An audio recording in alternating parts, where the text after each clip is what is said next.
rent a local sampan and enjoy a peaceful boat ride down the river to the beach.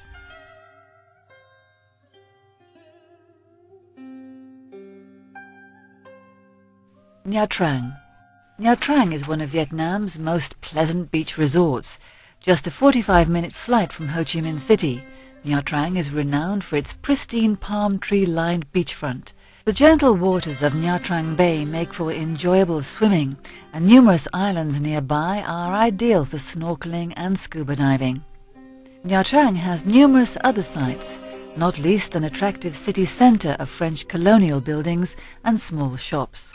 One of the most lasting images of Nha Trang is the brilliant oranges, reds and purples of bougainvillea flowers that seem to cover everything in this charming city.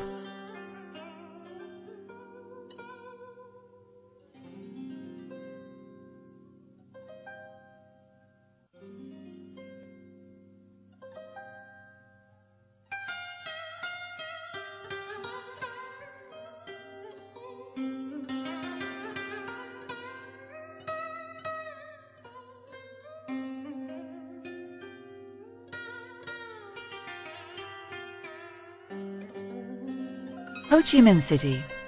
Known to most as Saigon, Ho Chi Minh City is a city of contrast. The pace of life is frenetic, and yet the wide boulevards and parks help the city retain an air of calm. Classic French architecture competes for attention with brand new high-rise buildings. The port hosts vast tankers and cruise liners, while tiny sampans dart around them on the Saigon River. Ho Chi Minh City is actually 3 cities in one, and the official city limits encompass a vast area stretching nearly from the East Sea to the Cambodian border. However, all the major attractions are in the center of the city and can be reached easily on foot. A foray into Chinatown requires wheeled transportation, and there is none better than the city's ubiquitous mode of transportation, the cyclo. All the sights and sounds of the city can be experienced firsthand and at a leisurely pace, making travelling by cyclo a unique pleasure. The Mekong Delta. The delta is an incredibly fertile region of rice paddies, fruit orchards and mangrove swamps, and is known as Vietnam's Rice Bowl, as it produces the majority of the country's rice supplies and exports. Over the centuries, local residents have created an ingenious system of dikes, canals and waterways for irrigation and for transportation. Perhaps the best way to view the daily lives of the people in the delta is to take a boat tour through some of these waterways. A brief float through the delta provides a vivid glimpse of life in Vietnam's rural areas, where nearly 80% of the country's population still lives.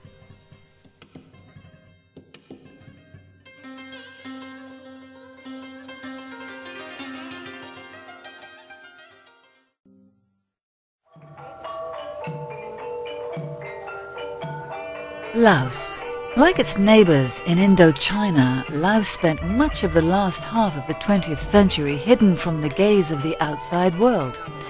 Visitors today encounter a simple society with a strong spiritual tradition, where the stresses and strains of the modern world seem irrelevant.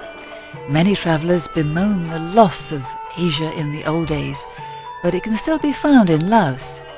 The temples have a unique charm, and whilst not as grandiose as the temples of Angkor, they exude serenity and character. UNESCO has designated the entire city of Luang Prabang as a World Heritage Site, ensuring its preservation and protection for future generations of visitors. Perhaps more than any other destination in Asia, with the possible exception of Angkor Wat, Luang Prabang is viewed by visitors as a true discovery, and one that captures the heart and imagination of every new arrival.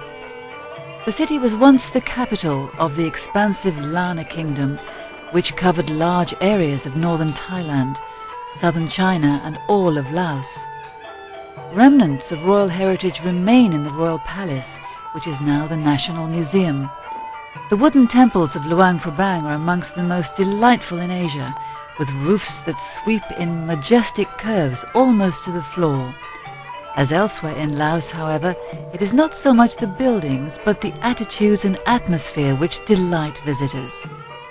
Luang Prabang is ideally explored by bicycle or on foot, with frequent stops at street-side markets, cafes and temples.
Cambodia. For more than 500 years, Angkor was the center of one of the world's great civilizations. Devaraja, or God Kings, ruled a vast area of Southeast Asia from their seat of power on the northern plains of Cambodia. They built immense and dazzling cities and temples to honor both their gods and themselves, and decorated them with intricate stone carvings.